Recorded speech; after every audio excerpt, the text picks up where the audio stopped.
2.4 million people incarcerated.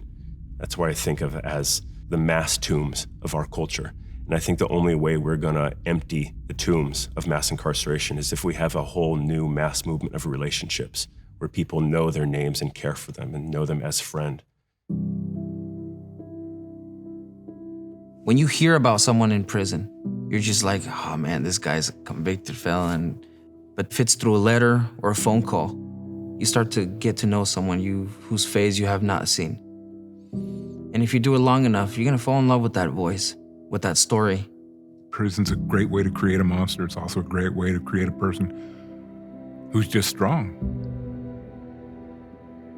When I got released from prison, I had just made one of the biggest decisions in my life, to change myself, who I am, So it was overwhelming, a lot of anxiety, a lot of stress, and I still deal with a lot of it.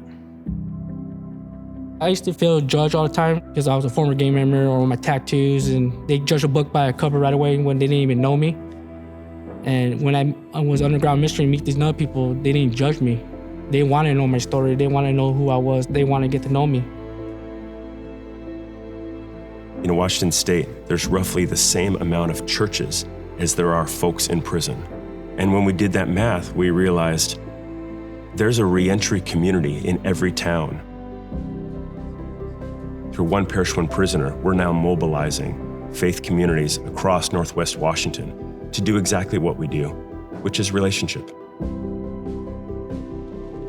I was at the tail end of 27 years in prison. All of a sudden, I started getting these letters from people I didn't know, but from the community I was going back to. So I finally opened the letter up and I was like pleasantly surprised. There's these people who are happy I'm getting out.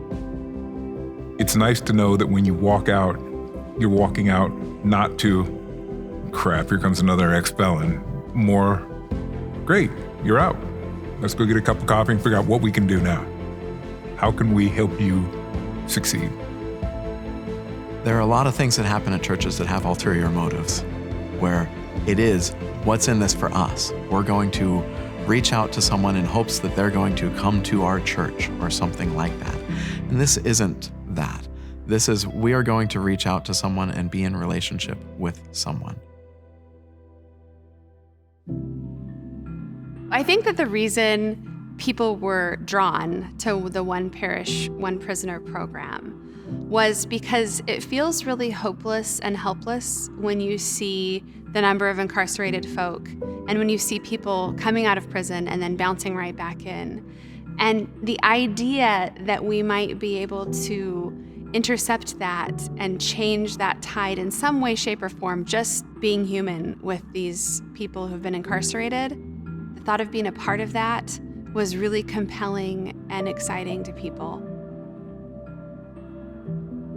I'm sitting in my prison cell and I'm just thinking, like, when I get out, what am I gonna do? Where am I gonna go? Where am I gonna live? What job am I gonna have? The last 2 times when I got out, I didn't have like no support, no nothing, so I'll just go back to what I know. And if you have the support of a church that's connected with you and just for you, and supporting you and lifting you up and being there for you, that's awesome. You can't say no to that. What do you got to lose? We got going with writing letters with Wally, and so we've built relationships over time. He knows our kids' names, we know his kids' names, he knows what's going on in our lives, we know what's going on in his, and it's become a relationship now. When we started writing letters, I just decided I would put it all out there. I've had a history of depression and suicide. I deal with anxiety and panic attacks. I don't always feel like I belong, and I'm working through stuff and I don't have any answers for you, but I'm here and I'm a good listener. It doesn't feel like he's our project. It feels like we're on a team with him, and it feels like it's something that we're doing together, and that's a really beautiful thing.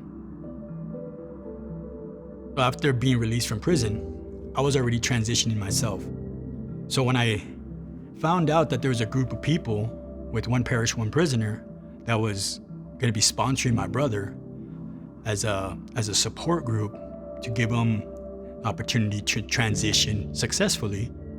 I was very happy for him because I know how hard it is to transition on your own. If every church did this and they were open to supporting an inmate that's about to transition, it can change a lot in the community. It can start a ripple effect that can become a huge wave in society. I was really nervous, really nervous after almost 7 years in there locked up, not seeing the streets, being free. Knowing I had a release plan with these people, it was awesome because I know I could trust in them. I work nights. I got a bank account, They helped me get my driver's license. First time I've had my driver's license in my life. I'm 31 years old.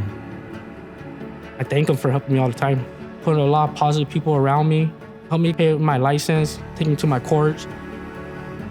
With their inspiration and their dedication towards me, I started believing in myself and finally felt like it was okay to be myself, who I really am, because I hid it behind a mask for so many years. You and your community signing up to do One Parish, One Prisoner with us is how this movement grows, where communities of faith can be the gate into friendship and resurrection and welcoming our community home from the underground.